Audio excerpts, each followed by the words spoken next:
ভুলে অথবা ইচ্ছায় স্ত্রীর দুধ পান করে ফেললে কি স্ত্রী তালাক হয়ে যাবে?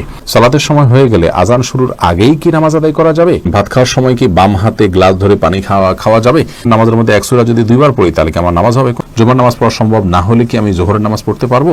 সবসময় কি মাথায় কাপড় দিতে হবে? নামাজরত অবস্থায় সিজদা যাওয়ার আগ মুহূর্তে সিজদার স্থানে ধুলা বালি ফু দিয়ে পরিষ্কার করা যাবে কি না? ওযু করার সময় আজান উত্তর দেওয়া যায় কি? বিবাহের সময় ছেলেরা কি হাতে মেহেদি আঙ্গুলে স্বর্ণ দিতে পারবে? গর্ভাবস্থায় সহবাস করা সম্পর্কে ইসলামে কোনো বিধিনিষেধ আছে কি না? কোনো ঘরে প্রাণীর ছবি থাকলে নামাজ হয় না, বিকল্প ব্যবস্থা না থাকলে কি করব? বাচ্চা হওয়ার আগেই তার নাম ঠিক করে রাখা যাবে কিনা? আমি মানত করেছিলাম সুস্থ হলে 500 টাকা দান করব, কিন্তু মনে নেই এতিমকে না মাদ্রাসা, এখন কি করব? কাফনের কাপড় নাকি দরদাম করে কেনা যায় না, কতটা শরীয়তসম্মত? আমি একজন গৃহিণী, প্রতিদিন সংসারের অনেক কাজ করা হয়, এই কাজ করে কিভাবে সওয়াব অর্জন করতে পারবো? মানে সংসারের কাজকে কিভাবে ইবাদতে রূপান্তরিত করতে পারি? বিলম্ব না করে চলুন আমরা আপনাদের প্রশ্ন উত্তর দেওয়ার পালায়। শরীফুল ইসলাম, আপনি আমাদের ইউটিউব চ্যানেলে প্রশ্ন করেছেন কাফনের কাপড় নাকি দরদাম করে কেনা যায় না, কতটা শরীয়তসম্মত? এই মাসালা হয়তো কোনো কাফনের কাপড়ের ব্যবসায়ী তার সুবিধার জন্য আবিষ্কার করছে কিনা, আল্লাহ আলাম। কারণ হলো এই ধরনের মাসআলা থাকলে তো কাফনের কাপড়ের বিক্রেতা যারা তারা লাল হয়ে যাবে, যে কোনো দাম চাইবে, আপনি দরদাম করতে পারবেন না। মূলত এরকম কোনো কথা কোনো দেশে বলা হয়নি। অন্য 10টি জিনিসের মতো কাফনের কাপড়ও আপনি দরদাম করে কিনতে পারবেন, কোনো অসুবিধা নেই। এস এম রেজওয়ানুল খান, আপনি লিখেছেন উভয় পক্ষের বাবা মা বেঁচে না থাকলে বিবাহের নিয়ম তরিকা কি হবে? অভিভাবক হিসাবে বড় ভাই আছেন, বড় ভাই না থাকলে চাচা আছেন, পরবর্তী যে স্টেপের অভিভাবক আসেন সে সমস্ত অভিভাবকদের মাধ্যমে বিবাহ অ্যারেঞ্জ করবেন। এরপরে সুমাইয়া আক্তার সুমা, আপনি লিখেছেন কোনো ঘরে প্রাণীর ছবি থাকলে নামাজ হয় না, বিকল্প ব্যবস্থা না থাকলে কি করব? যদি বিকল্প ব্যবস্থা না থাকে তাহলে সেক্ষেত্রে প্রাণীর ছবিকে ডেকে নামাজ পড়বেন।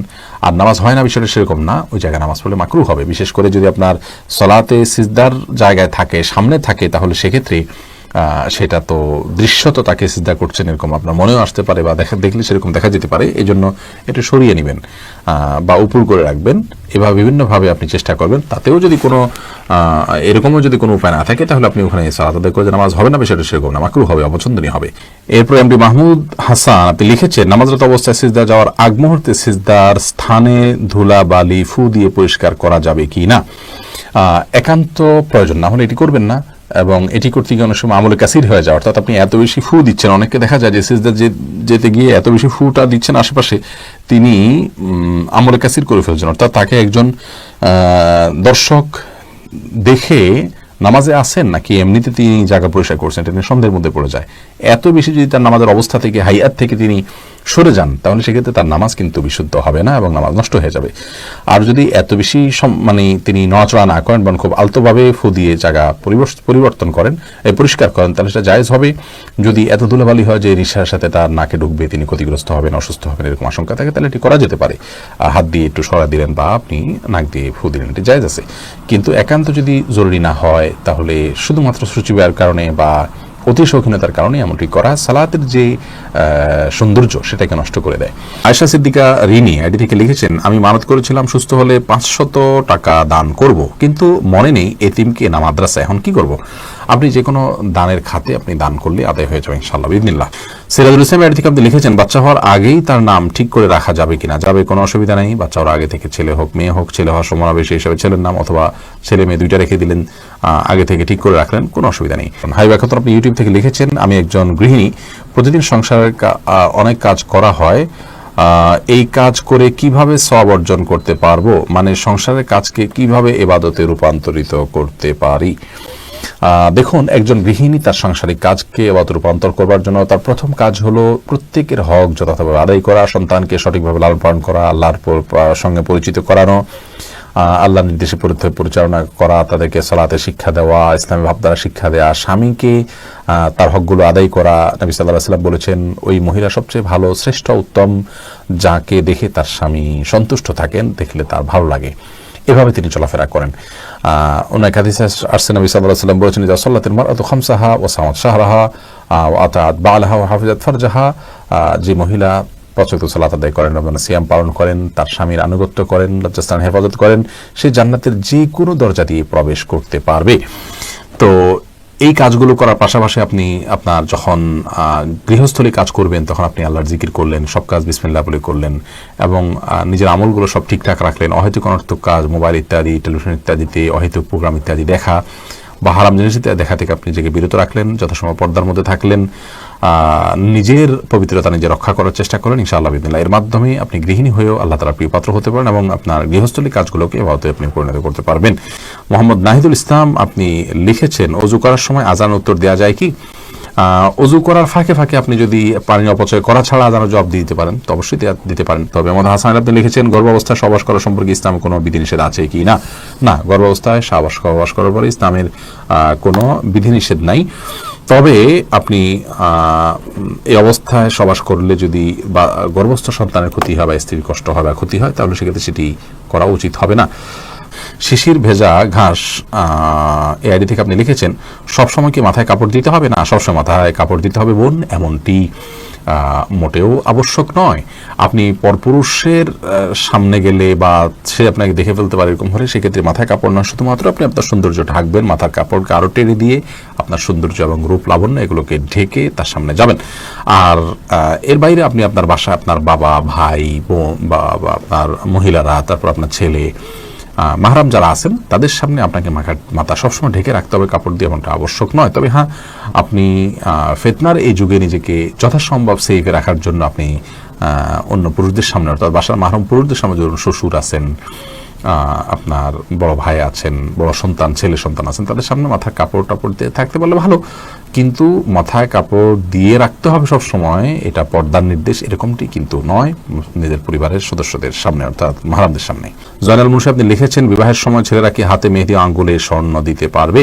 মেহেদি এটা নারীদের ভূষণ, নারীরা দিবে, বিশেষ করে হাতে পায়ে, চুলে বা দাড়িতে ছেলেরা দিতে পারে। নবী আলাইহিস সালাম এক নারীর হাত দিয়ে কিছু দিচ্ছিলেন, তো তার হাতে মেহেদি ছিল না। নবী আলাইহিস সালাম বলেছেন যে এটা কি পুরুষের না মহিলার হাত? বলা হলো মহিলার হাত।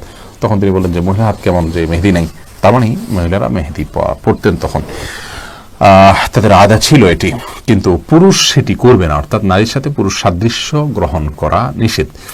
আর তাছাড়া সাজগোজ এটি মূলত নারীদের জন্য, সাজগোজ বলতে এই জাতীয় অতিরিক্ত যে সাজগোজ আছে সেটি, আর পুরুষও পরিপাটি হয়ে থাকবেন সেটি তো অবশ্যই ভালো।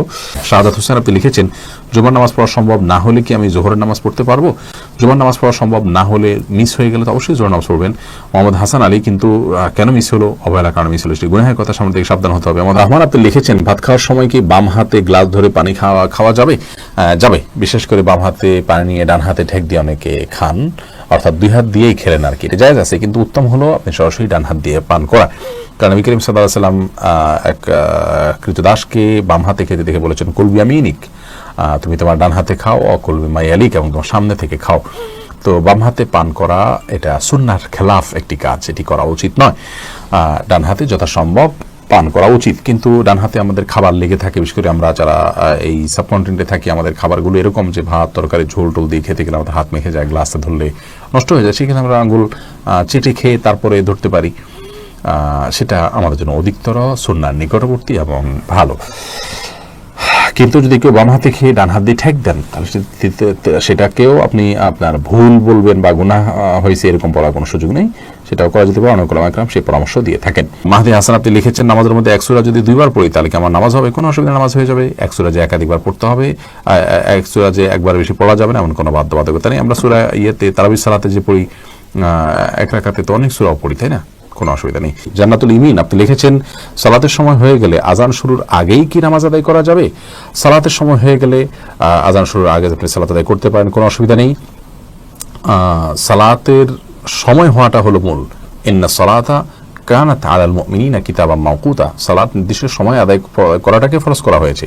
আজান হলে তারপরে জামাত হবে, আজান হলো ডাকার জন্য, কিন্তু তার আগে মা বোনরা তার জায়গায়, পুরুষরাও তার জায়গায় সালাত আদায় করতে পারবেন, কোনো অসুবিধা নেই। আরমান হুসাইন আপনি ইউটিউব চ্যানেল থেকে প্রশ্ন করেছেন, ভুলে অথবা ইচ্ছায় স্ত্রীর দুধ পান করে ফেললে কি স্ত্রী তালাক হয়ে যাবে? দেখুন, ভুলে বা ইচ্ছাকৃতভাবে যদি কোনো স্বামী তার স্ত্রীর দুধ পান করে ফেলে তাহলে তার কারণে তাদের বৈবাহিক সম্পর্ক নষ্ট হবে না, এটি বিশুদ্ধতর মত এবং এটি জুমহুর উলামা ইকরামের মত। কেউ কেউ এর ব্যতিক্রম বলেছেন, কিন্তু সেটি আসলে গ্রহণযোগ্য নয়। অতএব স্বামী যদি স্ত্রীর স্তনে মুখ দিয়ে দুধ পান করে ফেলেন ভুলে, তাহলে তার কারণে সম্পর্ক, তাদের স্বামী স্ত্রীর সম্পর্ক নষ্ট হবে না। নবী করিম সাল্লাল্লাহু আলাইহি ওয়াসাল্লাম বলেছেন, ফাইন্নামার রাদাআতু মিনাল মাজাআহ। অন্য হাদিসে আসছে, লা রাদাআ ইল্লা লা রাদাআ ইল্লা ফি সানাতাইন আও কামা ক্বালা আলাইহিস সালাতু ওয়াস সালাম। 2 বছরের বাইরে গেলে যদি দুধ পান করানো হয়, সে দুধ পান করানোর ভিত্তিতে হারাম হওয়ার সম্পর্ক সাব্যস্ত হবে না। এবং এ বিষয়ে দুরুল মুখতারের মধ্যেও স্পষ্ট ফতোয়া রয়েছে। এবং প্রয়োজন